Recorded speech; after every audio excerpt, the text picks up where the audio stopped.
드는 법에 대한 컨텐츠들이 있긴 하더라고. 뭐 바세린 영상도 있고. 우리도 오늘 한번 해봐. 그럼 40% 이하라고 할 때는 바이러스랑 박테리아의 그런 번식들이 활발해질 수 있기 때문에 온도 변화 때문에 혈관 질환이 많고, 그래서 뇌경색이나 심혈관 질환으로 사망하시는 분들이 굉장히 많거든. 그렇기 때문에 그런 피부적인 거 이외에 내과적인 이유에서도 실내 온도를 너무 높게 해놓는 거는 그렇게 바람직하지는 않아. 사실은 그건 돈이 좀 들어가는. 근데 오늘 돈 들어가면 안 돼. 그러니까 그 얘기 안 한다고 내가. 그건 다음에 하겠다고. 대한민국의 모든 의사 선생님과 의료 종사자들을 응원합니다. 안녕하세요. 쉽게 얘기하고 친구 같은 여러분들의 5분 닥터 청담동 피부과 김원장입니다. 오늘도 만나서 반갑습니다. 좋아. 명해지셨네요. 야, 남자의 변신은 무죄 아니야? 우리 예스휴 미용실에 우리 허원장님이랑 얘기하다가, 원장님 이번에 좀 짧게 한번 해보셔라. 나는 마음에 드는데 환자분들이 원장님 너무 발악하시는 거 아니냐며. 저랑 완전 좀 맞으시는데. 소개시켜줘? 그래서 나도 그냥 잔뜩 화를 내면서 좀 발악 좀 합시다. 근데 하다 보면 나도 되게 어색하긴 한데 뭐 이상해? 원장님 그 풍미 유지비가 꽤 많이 드시죠? 그럼 요즘에 다른 뭐 피부과 콘텐츠들 보면 응. 돈 안 들이고 할 수 있는 거 이게 인기인데 그렇지. 나도 돈 사실은 없어요. 야, 없다 하면 진짜 없어져. 돈 있어요 없어요? 있어요. 그렇지. 사실은 있어요. 돈 안 드는 법에 대한 컨텐츠들이 있긴 하더라고. 뭐 바세린 영상도 있고. 우리도 오늘 한번 해봐. 그럼 좀 한 가지 노하우를 좀 얘기해 줄까 오늘. 그러면 사실은 잔주름이랑 우리가 피부 탄력 쪽도 어떻게 보면 날씨와 습도와 온도에 굉장한 지대한 영향을 좀 받긴 하거든. 되게 간단하고 상식적인 얘기긴 하지만 집에서 할 수 있는 적정한 습도 온도에 대한 얘기를 좀 말씀드리면 어떨까? 요즘에 날씨가 너무 추워요. 근데 춥긴 하지. 오늘도 영하 15도? 거의 남극 날씨 아니냐 지금? 체감 영하 25도, 26도면. 사실은 나는 겨울을 되게 싫어하는 편이야. 겨울만 되면 추위를 좀 많이 타는 편이라서 이전에도 말씀드렸지만 지난 한 3, 4년 동안 한 8kg 정도가 다 쪘거든. 근데 겨울 되니까 좀 덜 추워 확실히.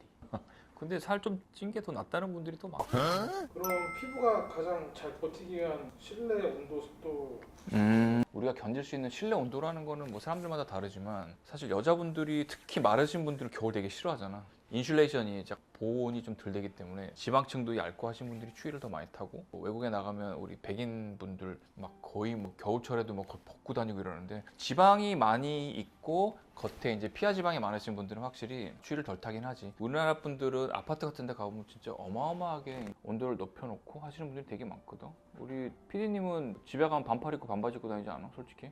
팬티만 입어요. TMI 아니냐? 사실 저 아무것도 안 입고 양말만 신어요. 내가 좋아하는 건데 포타이랑 이렇게.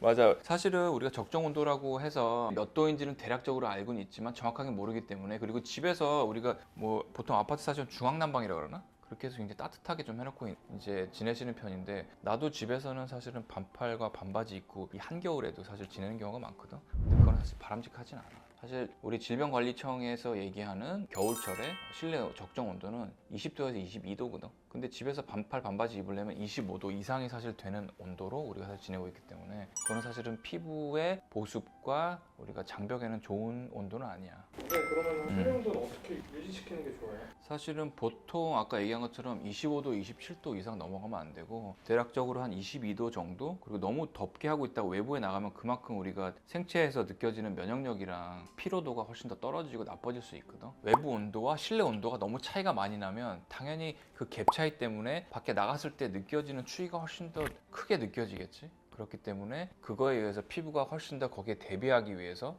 더 일을 많이 하기 때문에 피부 면역이 당연히 떨어질 수밖에 없어. 사실 겨울철에 우리가 어떻게 보면 갑작스러운 온도 변화 때문에 혈관 질환이 많고, 그래서 뇌경색이나 심혈관 질환으로 사망하시는 분들이 굉장히 많거든. 그렇기 때문에 그런 피부적인 거 이외에 내과적인 이유에서도 실내 온도를 너무 높게 해놓는 거는 그렇게 바람직하지는 않아. 왜냐하면 우리나라 같은 경우는 오늘도 영하 15도거든 사실은. 여름철에는 영상 40도까지 올라가는 그런 진짜 최악의 진짜 극악무도한 그런 계절을 살고 있는 대한민국이거든. 그렇기 때문에 피부가 그만큼 느끼는 스트레스랑 해야 되는 일들이 굉장히 많을 수밖에 없어. 그래서 피부를 보호하기 위해서는 높은 온도의 높낮이를 최소화시키는 게 내가 볼 때 가장 바람직하다고 생각해. 습도는요?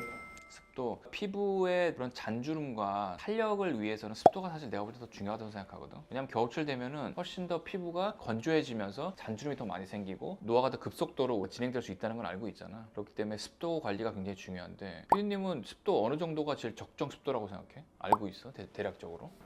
그냥 딱 50%가 좋은 거야. 50%? 맞아. 대략적으로 50% 정도라고 생각하면 되는데, 이게 또 습도라는 게 온도와의 그 관계가 또 있거든. 온도가 높다, 예를 들어서 온도가 30도다 그러면 습도는 낮아야 돼. 왜냐하면 우리가 동남아 생각하면 너무 더운데 습하다고 생각하잖아. 그 말은 습도가 어느 정도 있는 데서 온도가 높아지면 굉장히 그 더위를 더 느낄 수밖에 없는 그런 쾌적함이기 때문에, 예를 들어서 온도가 15도다 그럼 아까 얘기한 습도가 50도보다 좀 높아야 돼. 그리고 예를 들어서 온도가 점점점 올라가서 우리가 적정이라고 하는 한 20에서 22도 정도 된다라고 할 때는, 그때는 습도가 50% 정도가 가장 딱 맞다고 얘기를 하거든. 온도가 24도, 5도 이렇게 올라가게 되면 습도는 조금씩 더 낮아져야 돼. 그러니까 이 관계 자체가 50% 정도일 때 온도가 22도 정도 하는 가장 쾌적한 상태라고 얘기할 수 있기 때문에, 그런 온도 습도를 집에서 잘 맞춰놓고, 그리고 그것들을 볼 수 있는 온도 습도계 있잖아. 그걸 갖고 있는 게 사실은 굉장히 중요해.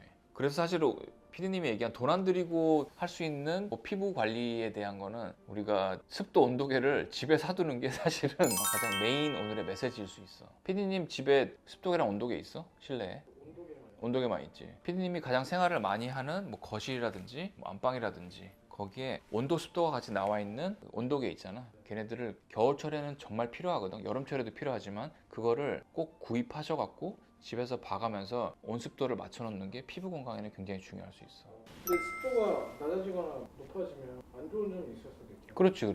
우리가 일반적으로 습도가 40% 이하라고 할 때는 바이러스랑 박테리아의 그런 번식들이 활발해질 수 있기 때문에, 그래서 겨울철에 습도가 40% 이하로 유지된다라고 하면 호흡기 질환이나 우리가 다른 바이러스나 박테리아 침투들이 훨씬 많아질 수 있기 때문에, 특히나 겨울철이면 우리가 호흡기 질환들이 많이 올 수 있잖아. 그래서 어느 정도의 습도를 정확하게 유지하라는 게 굉장히 중요한 거고, 그리고 또 습도가 60% 이상으로 올라가게 되면은 그때부터는 박테리아 바이러스가 아니고 이제 곰팡이들이 훨씬 더 많아지겠지. 여름철에 막 화장실 같은 데 곰팡이 습해서 막 쓸잖아. 그런 것처럼 너무 습해지면 곰팡이균들이나 이런 균들이 또 활개할 수 있기 때문에, 어느 정도의 40에서 60% 사이인 50% 정도의 습도를 유지하는 게 그래서 중요한 것들이야.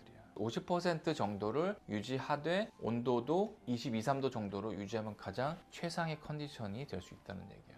요즘 막 가습기 쓰면은 무조건 좋은 건 아니야? 아니지. 가습기도 적당하게 켜고 두세 시간마다 한 번씩 끄는 게 좋고, 잠자기 전에 켜놓고 중간에 끌 수 없으니까 자기 전에 한 두세 시간 켜놓은 다음에 끄고 자는 게 사실은 더 바람직할 수 있어. 이게 너무나 많은 분무량이 나와서 습도가 너무 높아지면 또 다른 질병이 이완될 수 있기 때문에 어느 정도 적절하게 유지하거나 아니면 빨래를 좀 널거나 하는 게 되게 중요할 수 있지. 피부가 얇은 분일수록 피부에서 그만큼 수분을 머금고 있는 양이 적기 때문에 피부를 점점 두껍게 만들려고 하는 노력도 사실은 그건 돈이 좀 들어가는. 근데 오늘 돈 들어가면 안 돼. 그러니까 그 얘기 안 한다고 내가. 그건 다음에 하겠다고.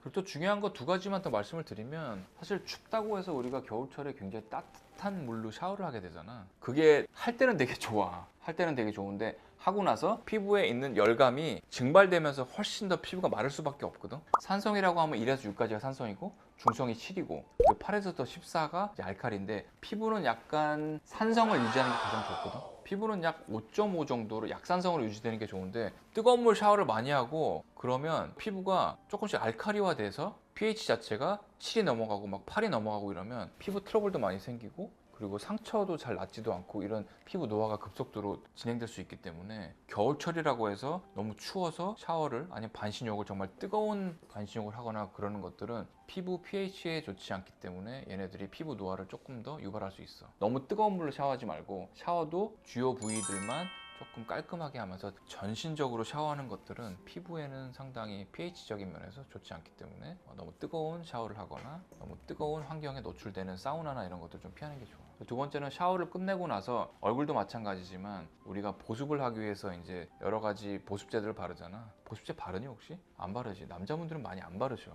근데 사실은 발라야 돼. 사실 싹 다 말리고서 바르는 것도 중요하지만, 어느 정도의 물기가 남아 있었을 때 그때 로션을 발라서 그 안에 있었던 수분들도 같이 조금 더 머금을 수 있는 환경을 만들어내면서 그리고 적은 양으로 조금 더 펴서 코팅을 하듯이 바르는 게 되게 중요하기 때문에 샤워나 세안할 때 그런 것들을 유의해서 하시면 피부 건강에는 훨씬 더 좋을 것 같아요. 올해 겨울철이 상당히 사악하다고 들었는데 일단 물도 많이 드시고 비타민 드시는 것도 중요하지만 지금 말씀드렸던 것처럼 집안에 계실 때는 습도와 온도 그리고 샤워할 때 그런 몇 가지만 유의하셔도 돈 안 들이고 피부를 집에서 잘 가꿀 수 있는 가장 기본적인 지침이 될 수 있기 때문에 참고하셔서 이번 겨울도 피부 건강을 잘 유지할 수 있는 겨울이 되실 거라고 믿습니다. 네, 오늘 이렇게 준비한 내용 시청해 주셔서 대단히 감사합니다.